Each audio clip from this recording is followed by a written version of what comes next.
સંસ્કૃતિ, સદાચાર અને સામાજિક મૂલ્યો માટે યોગદાન આપનાર વિવિધ ક્ષેત્રના 8 વ્યક્તિ વિશેષને સુરત ખાતે ગુજરાત સાંસ્કૃતિક યોદ્ધા પુરસ્કાર એવોર્ડ મુખ્યમંત્રી ભૂપેન્દ્ર પટેલના હસ્તે એનાયત કરવામાં આવ્યા।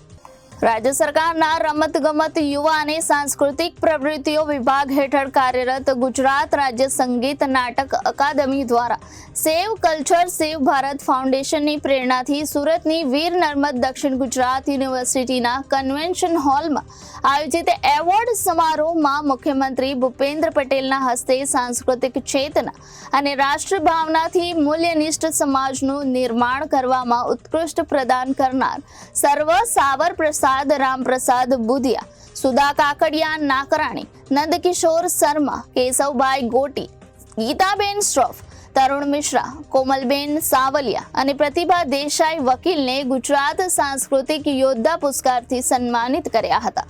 મુખ્યમંત્રી તેમજ રમતગમત સાંસ્કૃતિક પ્રવૃત્તિઓ વિભાગના રાજ્યમંત્રી હર્ષ સંઘવીએ પુરસ્કારની સાથે પ્રત્યેક વ્યક્તિ વિશેષને 1 લાખનું રોકડ પુરસ્કાર, પ્રશસ્તિ પત્ર અને સ્મૃતિ ચિહ્ન અર્પણ કરાયા હતા। સંસ્કૃતિની રક્ષા માટે ઉમદા કામગીરી કરી રહેલા વ્યક્તિ વિશેષોને સાંસ્કૃતિક યોદ્ધા પુરસ્કારથી સન્માનિત કરતા આનંદની લાગણી વ્યક્ત કરતા મુખ્યમંત્રીએ જણાવ્યું હતું કે યુવાધનને સાચી દિશા આપવા અને દૂષણોને નાથવા પણ એટલા જ જરૂરી છે। નવી શિક્ષણ નીતિમાં મૂલ્યનિષ્ઠ શિક્ષણને મહત્વ આપવામાં આવ્યું છે। રાજ્ય અને કેન્દ્ર સરકારે મૂલ્યો સાથેના શિક્ષણ પર સતત ભાર મૂક્યો છે। જો આપણે આને એક મોટા ફલકમાં જોવું પડશે, ભારતની સામે મોટો પડકાર અત્યારે કયો છે?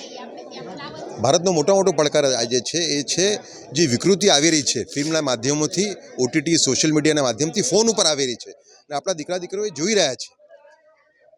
એ બળાત્કારનું મૂળ કારણ છે। 80% જે બળાત્કારના કેસ થાય છે એમાં એની પાછળ પોર્નોગ્રાફીનો રોલ હોય છે। આ બિલકુલ સિદ્ધ થઈ ગયેલું છે। પોલીસમાં તમે જશો એનું રિપોર્ટિંગ નથી થતું। તો એની સામે જે લડાઈ લડવાની છે આપણે, એની સામે 2 ફલક, એના 2 માધ્યમ છે। એક છે એક કોર્ટના માધ્યમથી સરકારની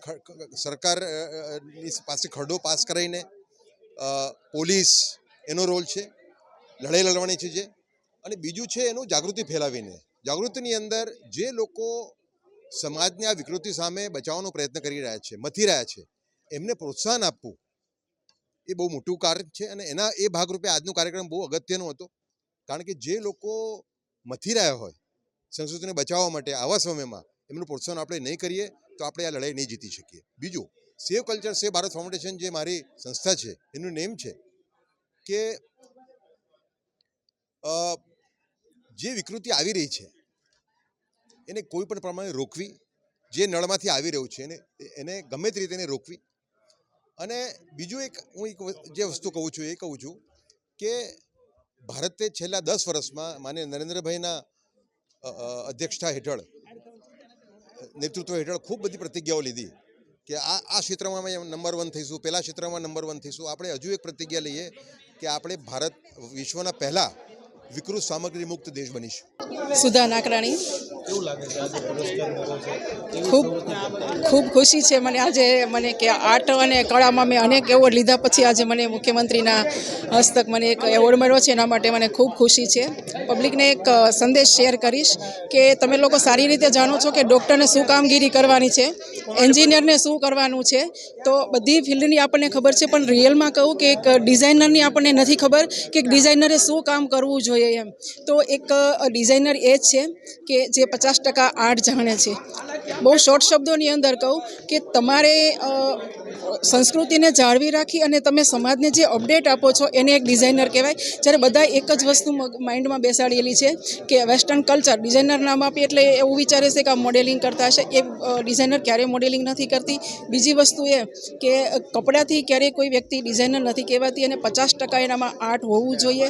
આવા 14 જેટલા સબ્જેક્ટ છે એ કમ્પ્લીટ કરે ત્યારે એક ડિઝાઇનર બનતી હોય છે। જ્યારે આપણા સમાજની અંદર એવું છે કે સ્ટિચિંગ શીખી લીધું એટલે પોતે જાતે સ્ટેટસ આપી દેશે કે હું એક ડિઝાઇનર છું।